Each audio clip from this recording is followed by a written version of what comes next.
नमस्कार, बहुत स्वागत है आपका। आप देख रहे हैं प्राइम न्यूज और मैं हूं आपके साथ श्रुति अंगद। हरियाणा डायरी में आप सभी का स्वागत है।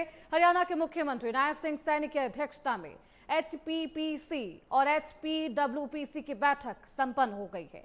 इस बैठक में प्रदेश हित के लिए कई फैसले लिए गए। लगभग 2330 करोड़ रुपए से ज्यादा के कॉन्ट्रैक्ट और खरीद को मंजूरी दी गई। बैठक में नूह जिले के शहीद हसन खां मेवाती राजकीय चिकित्सा महाविद्यालय नलहर में गैर आवासीय भवनों को बचे काम को भी मंजूरी दी गई।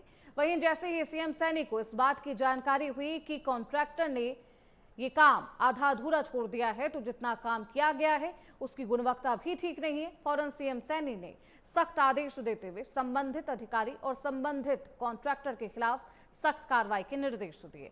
सीएम सैनी ने स्पष्ट तौर पर निर्देश दिए हैं कि इंफ्रास्ट्रक्चर प्रोजेक्ट्स में गुणवत्ता के मामले में कोई कोताही बर्दाश्त नहीं की जाएगी। हर कार्य की गुणवत्ता पर विशेष ध्यान दिया जाएगा, साथ ही समयबद्ध तरीके से पूरा किया जाए। वहीं चंडीगढ़ में Indo Canada chamber of commerce के प्रतिनिधि मंडल ने हरियाणा के मुख्यमंत्री नायब सिंह सैनी से मुलाकात की।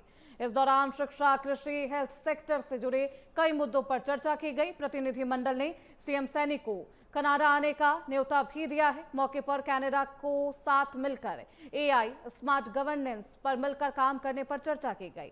साथ ही शिक्षा के साथ साथ स्किल डेवलपमेंट और रोजगार परक शिक्षा के विषयों पर भी बातचीत हुई है। चर्चा में यह भी शामिल रहा कि उभरती प्रौद्योगिकी, प्रशासनिक दक्षता, नवाचार और बेहतर सार्वजनिक सेवाओं में एआई कैसे मदद कर सकती है। सीएम सैनी ने कई देशों में रहने वाले भारतीय प्रवासियों की भूमिका का भी जिक्र किया है। विदेशों में रहने वाले भारतीय मूल के लोग अक्सर निवेश, व्यापारिक साझेदारियों और ज्ञान के आदान प्रदान के माध्यम से योगदान देते हैं। भारतीय राज्यों और विदेशी संस्थानों के बीच अधिक सहयोग और अंतर्राष्ट्रीय स्तर पर होने वाली चर्चाओं में अक्सर ऐसे योगदान का उल्लेख किया जाता है।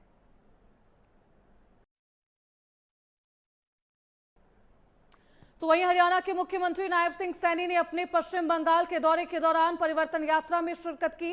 इस दौरान पत्रकारों से बात करते हुए बंगाल की टीएमसी सरकार पर उन्होंने जमकर निशाना साधा और कहा कि बीते 15 साल से बंगाल की जनता कुशासन झेल रही है। बंगाल के लोगों ने कम्युनिस्टों से छुटकारा पाने के लिए टीएमसी को चुना था, लेकिन टीएमसी ने कम्युनिस्ट को ही पीछे छोड़।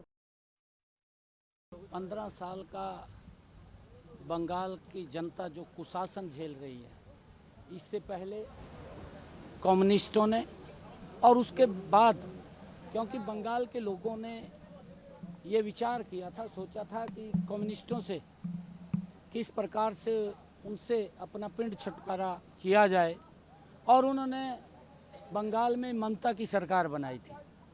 परंतु ममता ने कम्युनिस्ट को भी पीछे छोड़ दिया है। बंगाल को पीछे करने का काम कम्युनिस्ट और बंगाल में ममता की सरकार ने किया है।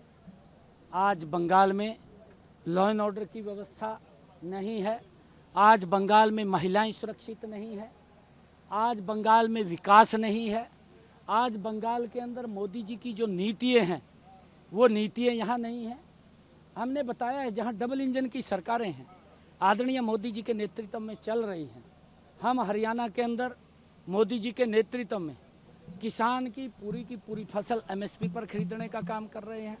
हम लाडो लक्ष्मी योजना 2100 रुपये महिलाओं को देने का काम कर रहे हैं।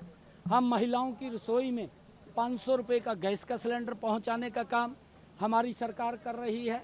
हमने महिलाओं को सशक्त और मजबूत करने के लिए सेल्फ हेल्प ग्रुप को वहां निरंतर मजबूत करने का काम मोदी जी के नेतृत्व में हमारी सरकार कर रही है। आयुष्मान योजना के तहत हमारी सरकार मोदी जी के नेतृत्व में 5 लाख रुपए का अधिकार बहनों को, सब वर्गों को वहां दिया जा रहा है। 70 साल के ऊपर के बुजुर्ग कोई भी है, उसका इलाज की जिम्मेवारी भी नरेंद्र मोदी जी के नेतृत्व में हमारी सरकार कर रही है। चाहे बुजुर्गों को सम्मान भत्ता देने की बात है, हमारी सरकार लगातार गरीब के हित में निरंतर काम कर रही है। हमारे हरियाणा के अंदर चाहे मोदी जी के नेतृत्व में प्रधानमंत्री आवास योजना के तहत मकान बना करके देने की बात हो, परंतु इन सब योजनाओं को चाहे शौचालय बनाने की बात हो, महिलाओं को सम्मान देने की बात हो, परंतु यहाँ की जो ममता की सरकार है उन सब योजनाओं को रोकने का काम कर रही है। तो फिलहाल इसी के साथ हरियाणा डायरी में बस इतना ही। रुकेंगे छोटे से ब्रेक के लिए, फौरन लौटेंगे।